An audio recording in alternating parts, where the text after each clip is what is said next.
Good afternoon. How you guys doing? Glad to be back here. Obviously, fall of 24, brand new season. Obviously, it's been a hot summer on the football field training camp, and our guys been working very hard. We're super excited to get things wrapped up and get things going to where we can go out here and showcase what we've been working on, and guys are super excited. Any questions? Clayton, these days, especially looking at your background as a player and being a coach, how hard is it to get a sack as opposed to in years past?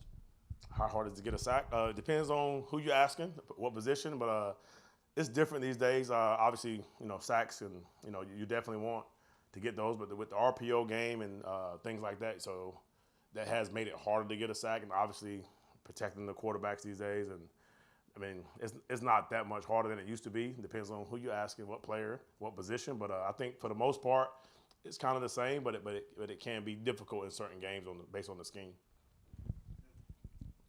Do you feel like you've learned anything new about your group these last few weeks, or is it pretty much the same as it's been for the rest of the year? No, I definitely learned a lot. Anytime you go through tough things, we had a meeting in here one day. We talked about how close we are because of the things we've been through, and obviously last season. I don't want to talk about last season, but those type of things make you closer because you go through tough things together as a family, pretty much. So we've learned that we know how to. We're still stuck together. We're still together. And this summer was, it was a couple of days where, I mean, you guys are probably out hanging out, playing golf or whatever in those days, but our guys were out here, so those a couple of tough days in training camp, and it really made us close. And we knew we had to pull together to get each other through a couple of those days. And as a team, I thought we did that, but our defensively, most importantly, our leaders made sure that we stuck together and we didn't fold. So what I learned was that they stick together during tough times and also after. Did you guys rep with the new helmet communication system in the two scrimmages on defense? Absolutely. The very first day, we started in the spring. Obviously, some of the pieces weren't all the way connected. It was just a different format this spring. But this fall camp, we was able to push a button and talk, and nothing worse than getting cut off at 15 seconds. But I'm trying to get a last coaching point in, but I'm used to it. I use it every single play at practice for the past 2.5 weeks, but it's fun. It's really good for us right now. Have you decided who you want to wear that in games? Those not yet, so we'll definitely wait and make sure whoever's penciled in certain spots and what's the best person. I've used different guys every single day, so just to get a feel for who can relay my information back to the defense. Obviously, at that other corner spot opposite O'Donnell had a position battle going on in camp. How would you evaluate how that went through camp? Yeah, I thought it was really good. I thought all those guys fought really hard. They're still battling. We still have a couple more decisions to make. I think they've all been healthy for the most part.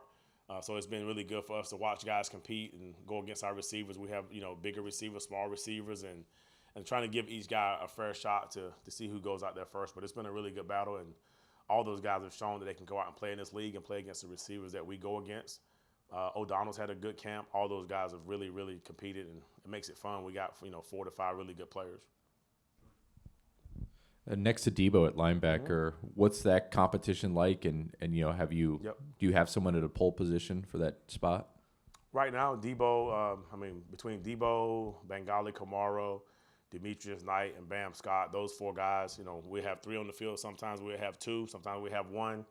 Tell those guys, I can't put all 4 of you out there for the most part. So just stand strong and understand how your role is and do a great job at your role when you're in there.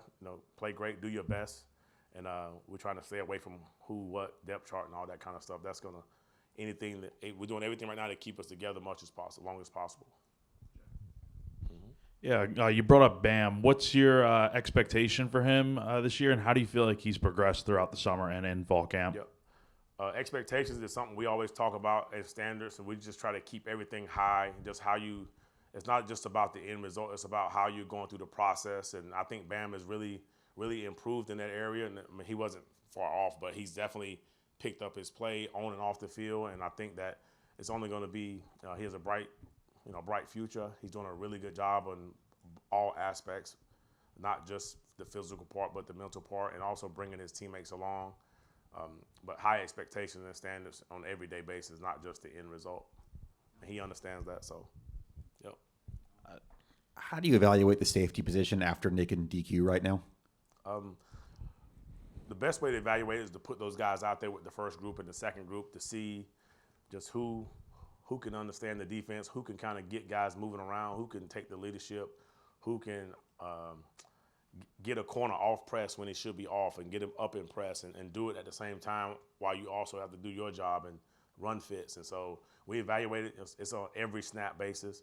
So we have 3 or 4 guys right now that are really stepping up between Peyton and Gerald Kilgore and David Boosie, and those are the main 3 right now, to be honest with you. That's kind of stepped up, and they're doing a really good job. And those guys are learning from Nick and DQ. I think that's the best part. And also we also rep Jalen Kilgore at safety too, just to make sure we're deep at that spot. During media day before the start of camp, I asked a few of the edge guys and defensive linemen about the quarterback sack numbers from last year and improving that. A couple of those guys kind of fired back at me. Well, did you know we were second in the SEC in quarterback hits, quarterback hurries? And I was curious if that's something that you guys stressed to the players and what the thought process was behind pointing that out to them, if y'all did it all. Yeah, so when we sit in here as a defense, I always talk team defense first, so one guy shine, we all shine. So when I talk about sacks and coverage, to me, they go hand in hand. So if you're getting quarterback hits, that means the ball's getting out just a little bit too fast. That means we're not covering long enough. So that's just how I look at it. And then when you're getting sacks, that means that there's nobody open. The quarterback held it too long, or obviously someone missed a block. It all go hand in hand. So pass rush and coverage go hand in hand. If I said that right now to the defense, they all will repeat it because they know that's what I'm about to say. So you can just take that however you want to take it. But our guys did hit the quarterback last year, and when we definitely were second in the conference in quarterback hits. That don't mean that those aren't stats. Those don't really count for anything. But I mean we have to play better team defense to me. So that was the preaching point to our back 7 guys. Hopefully that answered your question. How's Dylan Stewart progressed these last couple of weeks?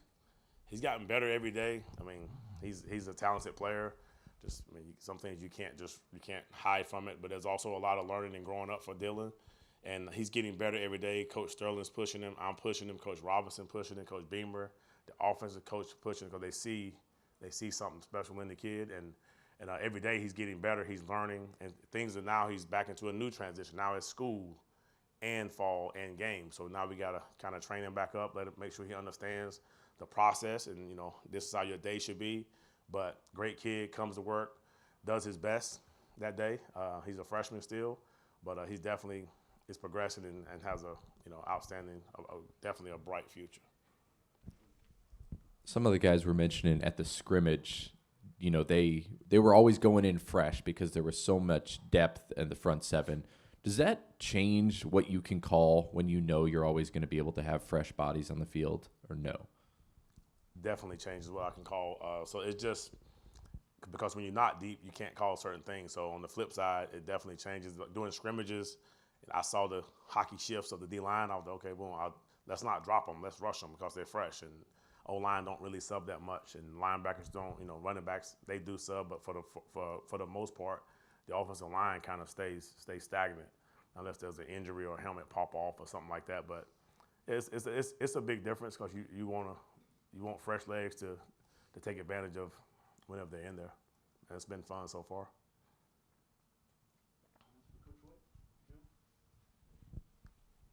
What's been your impression of the quarterbacks and seeing those guys when you're looking at them on the field? I guess you're probably not watching the tape, but I know last year, the week of the Vanderbilt game, I made a comment about Lenore's kind of giving us too good of a look. You remember that comment? And the very same game, or the next week, he broke one for 35 yards against the SEC defense. And I'm just telling you, he's been fun. Robbie's electric. Those guys bring a different element to the game, and it's been a positive for us to go against that because that's the hardest you're going to get in regards of run game, pass game, and quarterback real runs, like scheme runs. So it's helped us a ton just preparing for the season when we face a team that gives us that triple threat. But it's been fun and competitive.